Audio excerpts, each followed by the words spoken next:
চলো আজকের আমাদের পড়ার বিষয় হচ্ছে মহারত্ন কোম্পানি অফ ইন্ডিয়া। ভারতবর্ষের কোন কোম্পানিগুলো এই মুহূর্তে দাঁড়িয়ে মহারত্ন কোম্পানির তকমা পেল। কোশ্চেনটা কিন্তু শুনতে খুব ইজি হলেও কিন্তু প্রতি বছরই এখান থেকে কোশ্চেন আসে এবং কোশ্চেনটা এমনভাবে আসে আমাদের গুলিয়ে যায়। তার কারণ 14টা যে কোম্পানি এবছর আছে মহারত্নের তকমাতে, তারা যে পরবর্তী বছর বা আগামী বছর বা আগামী দিনে সেই তকমা ধরে রাখতে পারবে তার কিন্তু কোনো সিওরিটি নেই। সুতরাং 14টা কিন্তু চেঞ্জ হতে থাকে, মানে 14টাও হতে পারে বা আরো সংখ্যাটা বাড়তে কমতে পারে, সেটা তো ডিপেন্ড ম্যাটার। সেই কারণে যেহেতু ফিক্সড না, এটা চেঞ্জ হয়, তাই মেমোরাইজ করে রাখাটাও কঠিন। এখন এই যে 14টা কোম্পানি আছে এই মুহূর্তে মহারত্ন, তাদের লিস্ট আমরা জানবো।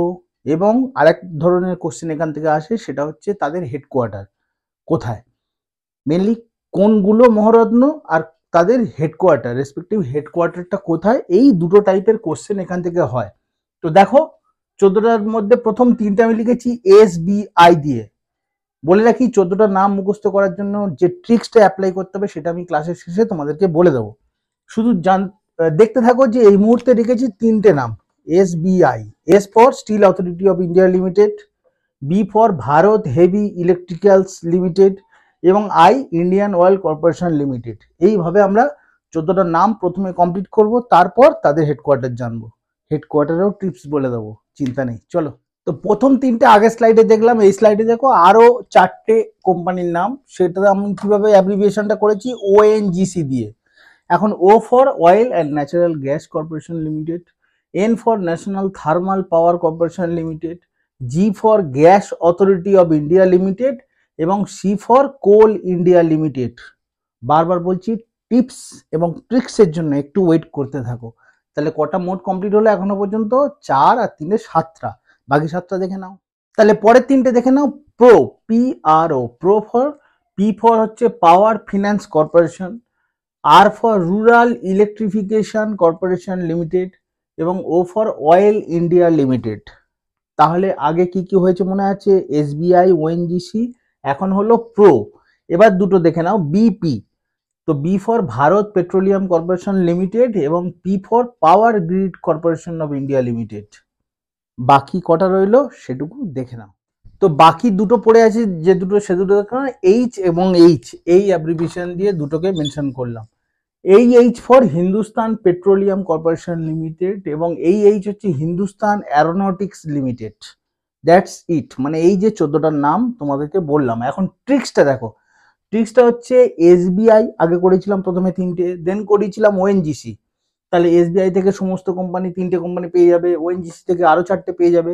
আর SBI অ্যান্ড ONGC আর প্রো বিজেপি H2। যেহেতু কেন্দ্রে এই মুহূর্তে বিজেপি গভর্নমেন্ট আছে বা বিজেপি সরকার পরিচালিত, তাই এখানে আমি বিজেপিটা মেনশন করলাম।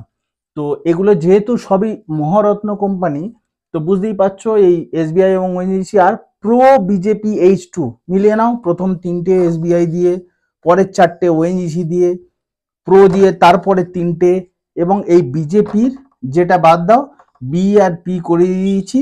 আর H2 মানে হচ্ছে এই দুটো।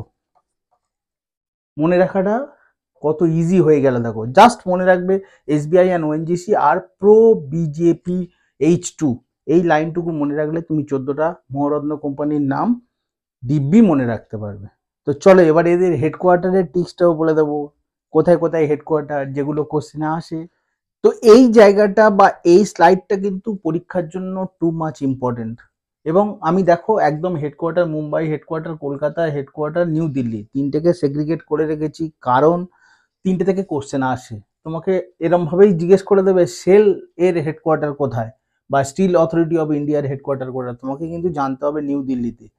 যাতে তোমাদের গুলিয়ে না যায়, একটা স্লাইডে এত সুন্দরভাবে সাজিয়ে রেখেছি দেখো। হেডকোয়ার্টার মুম্বাই কোন দুটো কোম্পানির? BPCL আর HPCL।